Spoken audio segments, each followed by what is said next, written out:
दुर्गा माता के 8 हाथ अष्टभुजा का प्रतीकात्मक अर्थ उनकी अद्वितीय शक्ति और कई अन्य महत्वपूर्ण संकेतों का प्रतीक है।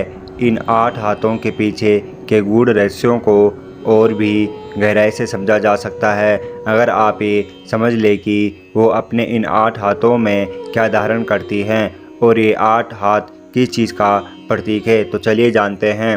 वीडियो शुरू करने से पहले अगर आप हमारे चैनल पर नए हो तो वीडियो को लाइक, चैनल को सब्सक्राइब और कमेंट में जय माता दी ज़रूर लिखें। माता के 8 हाथ क्यों हैं? आपने जब माता की प्रतिमा देखी होगी तो ये पाया होगा कि उन्होंने अपने 8 हाथों में 8 चीज़ें धारण की हुई है। इन 8 चीज़ों का महत्व भी कहीं ना कहीं उनके 8 हाथ होने का रहस्य समझाते हैं। पहला रहस्य ये है कि माता के हाथों में विभिन्न शस्त्र होते हैं जो अलग अलग शक्तियों और गुणों का प्रतिनिधित्व करते हैं।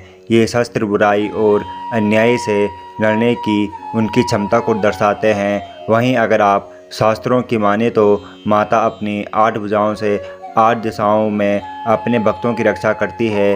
गीता में भगवान श्री कृष्ण कहते हैं कि प्रकृति ही मेरा शरीर है जिसके 8 अंग होते हैं। प्रकृति को अष्टधा कहा गया है। जब प्रकृति ने नारी की कल्पना की तो उसे 5 गुण और 3 तत्व दिए गए।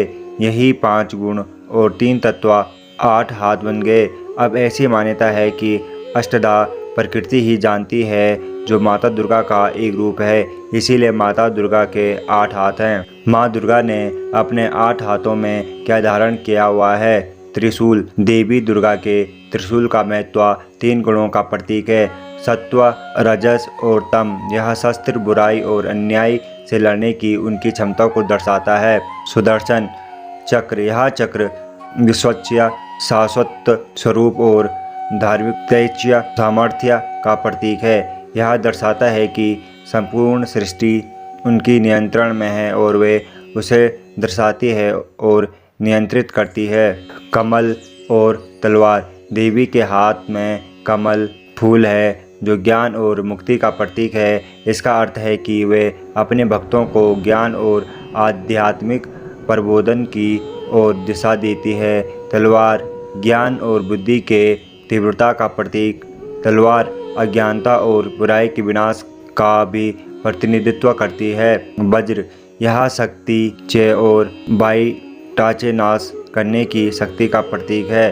दुर्गा माता अपने भक्तों की सदैव रक्षा करने के लिए तत्पर रहती है। ढाल। ढाल संरक्षण का प्रतीक है जो उनके भक्तों की सुरक्षा करने में मदद करती है। धनुष और बाण। माता के हाथ में स्थित धनुष और बाण ऊर्जा का प्रतीक है। एक हाथ में धनुष और बाण पकड़कर माता ऊर्जा पर अपनी नियंत्रण दर्शाती है। शंख और गदा। शंख सृष्टि की ध्वनि और ब्रह्मांड की मूल ध्वनि यानी ओम का प्रतीक है। यह पवित्रता और शुभता का भी प्रतिनिधित्व करता है। गदा को ताकत और बुराई को नष्ट करने की शक्ति का प्रतीक माना गया है। अभय मुद्रा। अभय मुद्रा से माता अपने भक्तों को सुरक्षा और निर्भयता का आश्वासन देती है।